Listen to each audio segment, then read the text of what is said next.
오늘 다시 시장이 상승세를 이어가고 있습니다. 코스피 지수가 현재 구간에서는 1.94%, 코스닥도 비슷한 상승폭 보여주면서 양시장 모두 2% 안팎의 오름세를 보여주고 있는데요. 외국인이 소폭의 순매수를 보여주고 있고 특히나 코스피 시장 안에선 기관이 강하게 매수합니다. 전기전자, 유통, 그리고 금융업종사들이면서 그동안 좀 시장에서 소외됐던 종목군들도 올라주고 있는데 왜 오르는지 궁금하시죠? 궁금증들 하나씩 해결해 드리도록 할게요. 이번 시간 유한타증권 김덕호 FA와 함께하겠습니다. 어서 오세요. 안녕하세요. 네. 이번 주는 이제 거래된 날이 이제 3일밖에 없다 보니 3일 내에 빠르게 수익을 내고 우리 투자자분들이 나가셔야 될 텐데요. 과연 어떤 종목을 궁금해하셨을까요? 첫 번째부터 만나보시죠. 주말 새에도 계속 남북경협주들은 김정은발 소식을 기다렸고요. 오늘의 경우에는 대아TI를 포함해서 철도주 그리고 경협주에 대한 기대가 좀 큰 상황입니다. 정부가 판문점 선언 2주년을 맞이해서 또 어떤 이야기를 할지 궁금한 건데 그중에 대아TI가 한국판 뉴딜의 최대 수혜주가 될 수 있을지 이에 대한 의견 주시죠. 철마는 달리고 싶다. 이 한마디면 충분하지 않을까 싶습니다. 철마는 달리고 싶다. 철도주는 더 가고 싶어 한다라고 정리해 주셨어요. 그럼 투자자분들의 생각도 비슷할 텐데요. 한번 봐볼게요. 오늘 이 주식의 운명은 11시에 결정난다라는 말들이 많았어요. 왜냐하면 11시에 이제 이 기념식이 선언 2주년 계기 기념식이 열리기 때문인데 하지만 이에 대한 담화 내용은 한 2주년 연설은 2시에 나올 것으로 예상되고 있습니다. 그래서 11시, 2시 대아TI를 포함해서 철도주의 주가 흐름을 예의주시하고 있는데 우선 철마는 달리고 싶다라고 하셨어요. 그렇다면 달릴 만한 여건들은 충분히 조성되어 있습니까? 실제로 이제 철도 관련주 중에서 경업주 얘기가 많이 나온 이유가 원래는 먼저 진행이 됐어야 되는데도 불구하고 사실 뭐 하노이 노쇼라든가 이런 부분들이 계속 노딜 이런 부분이 나오다 보니까 결국은 이제 철도주들이 올랐다가 또 한 번 낙폭 맞고 또 기다리다가 또 낙폭 맞고 이런 부분들 계속 반복됐었습니다. 특히 이제 대아TI 같은 경우에도 마찬가지로 이번에 이제 강세가 된 이유는 결국은 이제 동해 북부선 라인 이제 실제로 강원도 쪽에서 해서 이제 북한 쪽으로 넘어가서 이후에는 유럽과 뭐 러시아, 뭐 중국, 러시아, 유럽 이렇게 연계가 되는 말 그대로 대륙 횡단 열차 라인을 지금 만들고 있는 부분들이 있는데 이 부분에서 지금 이제 정부에서는 2조에서 2조 8천억 가량의 어떤 자금을 투입하겠다 이런 과감한 전략을 지금 보이고 있습니다. 이런 부분 때문에 오늘도 계속 이렇게 강세를 보이고 있는데 만일 이 부분들이 지금 연결이 된다라고 하면 앞으로의 철도 사업 부분들은 굉장히 활성화될 수 있습니다. 아까도 말씀드렸지만은 실제로 이제 뭐 TMS, 뭐 시베리아 횡단 열차라든지 아니면 만주 횡단 열차, 이후에는 중국 대륙을 이어서 유럽까지도 연계가 될 수 있는 이런 사업 확장 모션들이 굉장히 크게 마련되어 있기 때문에 이 부분들은 굉장히 긍정적으로 볼 수밖에는 없는 부분입니다. 하지만 다만 유의하셔야 될 부분들은 네. 이제 가격적인 면과 그리고 앞으로의 비전과 더불어서 이런 주가가 같이 따라올 것이냐의 부분들이 굉장히 조심스러운 부분이라는 거죠. 그러면은 지금 철도 관련주를 포함해서는 김정은 위원장의 사망설이 가장 큰 악재가 될 것 같은데 투자하시겠어요? 사시겠어요? 어떻게 하시겠어요? 사실 이제 맞습니다. 이제 네. 북한에 우리가 기존에는 대북 리스크라고 해서 북한이 어떤 이제 안보 관련된 어떤 위협이 나온다든지 미사일 발사라든가. 아니면 미사일 발사라든지 네. 아니면 핵 개발이라든지 이런 부분들이 계속 나왔는데 유독 요번에 나온 북한 리스크는 김정은 리스크라고 얘기하는 게 좀 더 맞지 않은가. 실제로 이제 북한이라는 정치 체제 자체가 어떤 당 지도부의 현황에 따라서 어떻게 바뀌느냐 이 부분들이 계속 나오는데 결국에는 이 최고 지금 이제 실권자인 김정은 위원장이 이제 만약에 쓰러지게 된다 이러면 사실 남북 경협이고 뭐고 일어났던 것들이 다 물거품 될 수도 있는 부분 때문에 지금 어떤 공포감도 같이 올라가는 것 같습니다. 그러다 보니까 뭐 지금까지도 남북 경협주가 올라가는 와중에도 뭐 스페코나 빅텍 같은 어떤 이제 방위 산업주들도 같이 좀 강세를 보였던 이유가 결국에는 아직은 모른다. 어떻게 될지 모른다는 불안 심리가 같이 작용했다는 것이고 이제 더 큰 문제는 이제 지난 하노이 노딜 때와 마찬가지로 네. 이제 또 한 번 북한이 뭔가 사인을 남한 측에서는 사인을 보냈지만 북한 측에서는 답변이 없는 이런 상황 나타나 버리면은 또 한 번 철도 관련된 주들은 조금 위험해지지 않을 것인가라는 부분들 좀 조심스럽게 말씀드리겠습니다. 다만 이번에 이제 동부 북해선 관련해서 이렇게 지어지는 철도는 단선 철도입니다. 즉 무슨 말이냐? 아직까지는 이제 복차선 철도가 아니고 단선 철도를 했다는 부분들은 어디까지나 하나의 정치적 이슈로서 하나 만들어 보고자 하는 부분들이 분명하게 작용하고 있고 이후에 뭔가 남북 경협이 확정적으로 뭔가 사인이 만들어질 때는 복선화 구간도 한 번 더 고려되지 않을까 이런 이슈들을 놓치지 말고 가져가셔야 된다라고만 말씀드리겠습니다. 네, 가격 전략 그럼 목표 주가를 목표가랑 손절가는요? 어디까지나 정치 테마주입니다. 그러다 네. 보니까 지금 현재 상태에서 굉장히 많이 높게 올라가기 때문에 목표 주가는 7,000원 그리고 손절가는 6,000원으로 타이트하게 잡아봤습니다. 네, 타이트하게 목표 주가 7,000원, 손절가는 6,000원 제시했고요. 이어서 두 번째 종목도 만나보시죠. 이 한국판 뉴딜로 많은 종목들이 엮이고 있는데 유비케어도 그중에 하나입니다. 앞서 이제 철도, 경협, 인프라 이야기하면 다음은 원격의료인데 왜 이 종목을 미리 안 사놨을까 너무 후회가 될 만큼 급등세가 지속되고 있어요. 유비케어 과연 원격의료 도입 시기는 다가올까요? 주가도 더 갈 수 있을까요? 저는 유비케어 과연 통곡의 벽이 무너질 것인가 저는 이 부분이 가장 조심스럽습니다. 통곡의 벽? 약간 매물대를 이야기하시는 건지 그에 대한 이야기는 잠시 후에 들어보겠고요. 토론방으로 들어가 볼게요.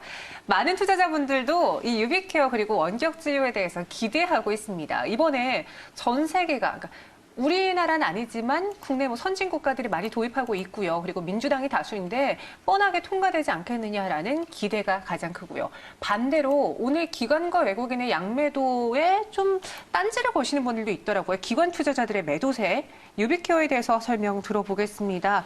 통곡의 벽이라는 그 코멘트부터 들어봐야겠네요. 사실 이제 원격 의료라는 부분들이 네. 뭐 최근에 나온 얘기는 아닙니다. 그렇죠. 훨씬 이전부터도 원격 의료라고 얘기를 해서 특히 이제 보건복지부 장관이 이제 스마트 진료라는 용어를 사용하기 시작하면서 네. 지난 3월부터도 계속 이슈는 됐었지만은 실제로 이 스마트 진료와 관련된 부분들은 이전 정권부터도 계속 얘기는 나왔었습니다. 다만 네. 이제 문제가 됐던 부분들이 뭐냐면 아직까지는 현재 대한 뭐 의학계라든가 의학협회라든가 이런 부분들에서는 조금 전자적인 방법으로 진료를 하는 부분들은 아직까지 어떤 기기적인 어떤 안정성이라든지 아니면 데이터에 대한 실효성 부분이 조금 떨어질 수 있다는 부분 때문에 계속 진입을 거부를 해왔었던 부분들이 좀 강했습니다. 이러다 보니까 실제로 유비케어 같은 경우에는 이제 대한민국에서 지금 요양기관 관련해서 이제 의료정보 플랫폼을 사업을 하고 있는데 대한민국에서 1위의 시장을 지금 점유를 하고 있습니다. 제가 알기로 이제 2만 4천여 곳에 가량이 되는 이제 뭐 병원이나 약국들과 관련된 부분에서 데이터베이스를 영업을 하는 어떤 이런 요양기관, 특히 이제 요양기관 부분들은 요즘에도 가장 많이 나오는 부분들이 아무래도 이제 병에 대한 치료는 뭐 병원에서 직접 치료를 하지만 이후에 어떤 관리 차원이 진행되느냐 이런 데이터베이스도 마찬가지로 중요하다 보니까 시장 점유나 이런 부분에서 종목에 대해서는 분명히 좋은 부분이 있고 또 여태까지 또 저평가를 받아왔지만은 다만 문제는 이것이 통과되냐 되지 않느냐는 이제 앞으로 29일 이후에 뉴딜 정책에 대한 방안이 아주 뚜렷하게 나왔을 때 그때 접근을 하시는 것이 하나의 방법이지 않을까. 오히려 지금 상황에서는 어디까지나 이슈에 따른 테마 따라서 올라갔고 테마 따라가서 식을 수 있다. 이런 부분들은 조심스럽게 접근할 필요 있다고만 말씀드리겠습니다. 오늘 원격 진료 관련주들 다 오르고 있고요. 뭐 인성정보, 인피니티 헬스케어, 비트컴퓨터 또 이 종목까지 한 달 내내 거의 올랐더라고요.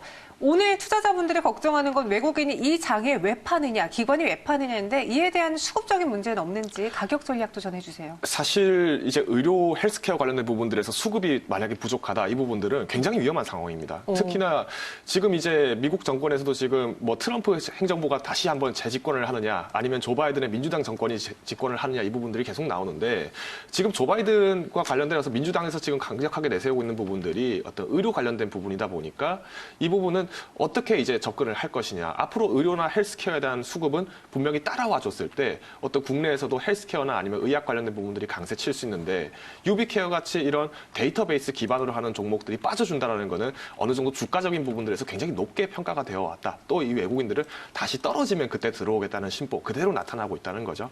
이제 결국은 목표가랑 손절가도 지금 같이 한번 말씀드리겠습니다만은 지금 현재 상태에서는 굉장히 높게 올랐다고 판단하고 있습니다. 오히려 지금 보시는 차트는 주봉 차트인데도 불구하고 이슈 한번 나올 때 강세 쳤다가 또 떨어지고 이슈 한번 나오면 또 강세 쳤다가 또 떨어질 가능성이 굉장히 높기 때문에 목표 주가는 지금 8,000원 대신 손절가는 6,000원 선으로 맞춰보았습니다.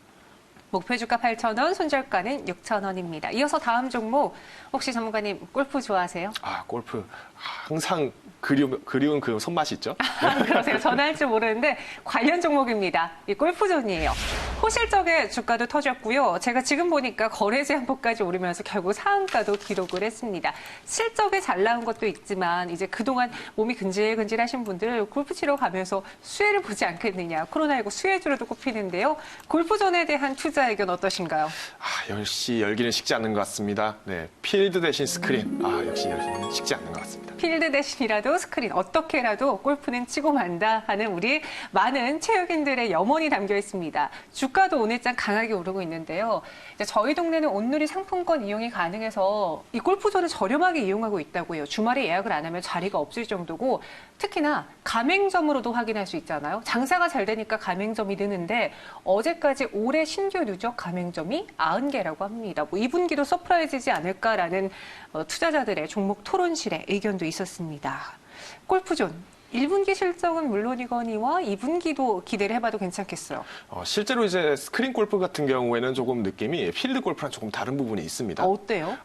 물론 이제 필드로 나가시게 되면 뭐 캐리도 붙고 이렇게 여러 가지 이렇게 상황들이 나타나는데 실제로 스크린 같은 경우에는 이제 조그마한 각 룸에서 이렇게 진행을 하지 않습니까? 이러다 보니까 이제 참가를 하시는 분들이 이제 뭐 소규모로 인원이 모이는 경우가 되게 많고 뭐 우리가 흔히 얘기를 하는 것처럼 뭔가 사회적 거리두기에서 조금 반대되는 부분 아니냐 이렇게 반박할 수도 있겠지만은 이 작은 방에 10명, 20명이 우르르 들어가서 치는 그런 모습하고는 조금 다른 양태다 보니까 아무래도 조금 더 이제 여유가 있으신 분들 같은 경우에 골프는 치고 싶고 그런데 뭔가 골프장 필드를 가자고 하니까 좀 불안하고 이러다 보면 결국 마치 일종의 집콕주로 게임주를 선택한 것처럼 골프존에 관련된 부분들은 어떻게 보면은 이제 엔터주의자 코로나를 피해가면서 코로나의 이슈를 그대로 받아가는 어떤 종목이 되지 않을까 이렇게 지금 얘기를 할 수 있을 것 같네요. 실제로 이제 매출액이나 영업이익 관련된 부분들도 커지스에 대해서 굉장히 상회를 할 수 있었던 이유도 마찬가지로 아니 골프와 관련된 부분이고 이런 어떤 스크린 골프도 결국에는 사람들의 소유가 적을 것이다라고 봤지만은 오히려 이런 매출이 늘어났다. 결국은 아무래도 이제 앞으로의 어떤 시장성들은 어떻게 바뀔 것이냐는 이제 코로나 이슈로 인해서 뭔가 사회적 거리두기가 완화되는 시점이 다가왔을 때 어떻게 바뀔 것이냐. 이게 2분기, 3분기 매출에 대해서 좀 큰 타격을 입지 않을까라는 부분들을 좀 말씀드리겠습니다. 그러니까 코로나로 인해서 이제 거리두기가 좀 완화되면은 많은 분들이 이 스크린 골프를 치는 게 아니라 필드로 나가니까 네, 그렇죠. 그때부터는 또 어떻게 될지 모른다라고 의견 주셨거든요. 그럼 이 종목 사시겠어요? 아니면 마시겠어요? 가격 전략도 제시해 주시죠. 실제로 이제 코로나 이슈가 내게 나왔을 때 지금 집콕주들이 굉장히 강세를 쳤다가 또 빠지고 있지 않습니까? 네. 이런 부분 좀 살펴서 얘기 드리면은 지금 골프존 같은 경우도 지금 지난 주 동안에만 지금 이제 거의 거래 제한폭 올라왔다고 하지만 이게 지난 주가 아니라 솔직히 말씀드리면은 오늘 오른 폭들이 굉장히 많이 올랐기 때문에 이 부분들이 높게 평가됐다는 부분입니다. 다만 지금까지 그럼 골프존이 좀 저평가됐던 이유는 무엇이냐라고 하면 아무래도 스크린 골프나 이런 사업적인 부분들은 뭐 결국에는 기기를 설치를 하고 이런 거 판매를 하는 부분인데 사업 자체가 굉장히 지금 악재가 되어 있는 상황이다 보니까 뭔가 선뜻 들어가기는 어려웠고 이번에 호재 실적 발표가 나면서 올랐기 때문에 이 부분들이 높게 뛰었다라는 부분이죠. 저는 이제 이런 부분이 상황이면은 어디까지나 실적주는 실적주로서 가져가셔야 됩니다. 때문에 실적 발표가 굉장히 업된 상태에서 컨센서스를 높게 나타났다. 그러면 목표가는 조금 낮추어서 지금은 이제 매도 전략으로 들어가셔야 된다. 목표가는 58,000원, 손절가는 5만 원으로 선정하겠습니다. 또 투자자들의 관심과 열기가 사그라들면 주가가 다시 내려갈 수 있으니까 목표 주가는 58,000원, 손절가는 5만 원으로 기보유자 관점에서만 대응을 해보겠습니다. 이어서 마지막 종목은 GS 리테일인데요. 오늘 시장에서 좀 놀라웠던 게 유통주가 이렇게 잘 가나 싶을 정도로 뭐 롯데쇼핑, 이마트, GS 리테일 모두 다 오르고 있습니다. 그중에서 GS 리테일은 실적이 나왔는데 코로나19에도 끄떡 없었거든요. 주가도 끄떡 없이 더 갈 수 있을까요? 우리 공룡 유통주들이 참 이번에 대단한 실적을 발표했죠. 네, 티라노의 변신은 무죄입니다. 네. 티라노의 변신은 무죄. 매일같이 이제 한 줄평을 굉장히 고심해서 오시는데 어떤 변신이 있었을지 하나씩 파헤쳐 보도록 하겠습니다. 토론방에서도요. 많은 분들이 놀라셨어요. 1분기 실적 말이 돼? 내가 눈이 잘못됐는지 잘못 본 줄 알았다 하시는 분들 있었고 또 정부가 돈을 많이 주는 지역화폐 이 편의점에서도 사용이 가능하다. 그렇기 때문에 코로나19 최대 수혜주라고도 엮고 있습니다. 현재 주가는 18.53% 상승하고 있는데 도대체 이 GS 리테일이 어떻게 변신했기 때문에 티라노의 변신이라고 하셨나요? 실제로 이제 공룡주에서 가장 강한 공룡이 티라노사우루스라지 않습니까? 네. 근데 그 후 세대를 버전을 쫓아가 보면 지금 우리가 가장 많이 먹는 닭이 조상이 티라노사우루스입니다. 아, 그래요? 근데 티라노처럼 굉장히 큰 주식 사려고 하면 굉장히 무섭거든요. 뭔가 네. 업황도 굉장히 힘들고 한데 이런 닭 장사, 치킨 장사로 돌아가 보니까 굉장히 매력적인 종목이 되어가고 있다는 거죠. 자, 이게 어떤 의미냐면 이제 실제로 이제 GS 리테일 같은 경우에도 유통업계 중에서 굉장히 큰 업계로 많이 손꼽히다 보니까 뭔가 실적 계산을 할 때도 뭔가 물류 유통 자체에서만 대표적인 어떤 컨센서스로만 잡혀 있었습니다. 그런데 이번에 1분기 때 실적이 지난 연초에 컨센서스에 대비를 해서 거의 한 4배 가량으로 높게 나왔다는 부분이죠. 뭐 영업이익 같은 경우에도 888억 원, 뭐 당기순이익도 194억 원이 나왔다는 부분들은 이 부분은 이제 유통업계들이 대형의 어떤 규모만 크게 키우는 것이 아니라 시장 접근성을 훨씬 더 탄력적으로 만들어 나가고 있다는 부분 때문에 앞으로 조금 살펴봤을 때 충분한 어떤 편의점주들은 뭔가 변화 가능성들이 있지 않은가. 저는 이렇게 살펴보고 있습니다. 생각해보니까 저희가 그동안 코로나19 수혜주로 가정간편식 이야기를 참 많이 했는데 왜 편의점주를 안 봤을까 좀 지금 와서는 후회가 됩니다. GS 리테일 갖고 계신 분들을 위해서 이때 탈출해야 되는지 더 가져가야 될지 가격 전략 마지막으로 제시해 주시죠. 이제 가장 결정적인 부분은 이제 기존의 대량 물품을 이제 대량으로만 납품했던 부분들을 네. 이제 소량의 납품을 다품종으로 이렇게 납품하는 시스템으로 바꾸다 보니까 오늘까지도 실적들은 굉장히 높게 올라온 부분은 있습니다. 하지만 아까 골프전 때도 말씀드린 것처럼 어느 정도 실적주들은 실적 챙겨가기에 굉장히 급급합니다. 또 한번 여파 나올 수 있고 다만 주가적인 부분은 현재 주가에서 조금 플러스 마이너스적인 부분들은 계속 나오지 않을까. 어느 정도 안착을 할 분위기가 나왔을 때 또 다시 한번 도전하실 수 있기 때문에 목표가는 지금으로부터 조금 높은 한 4만 원 정도에서 손절가는 3만 3천 원으로 잡아보았습니다. 네, GS 리테일까지 알아봤고요. 오늘 저희가 4가지로 대하TI, 유비케어, 골프존 그리고 GS 리테일까지 봤습니다. 혹시 김덕호 F 이 안에서의 최선 호주 하나만 꼽아보자면 어떤 종목이 될 수 있을까요? 저는 과감하게 골프존을 선택하겠습니다. 네, 골프존 여러분들의 궁금증 해결하는 데 도움이 되었길 바라면서 저희는 여기서 인사드릴게요. 오늘 말씀 고맙습니다.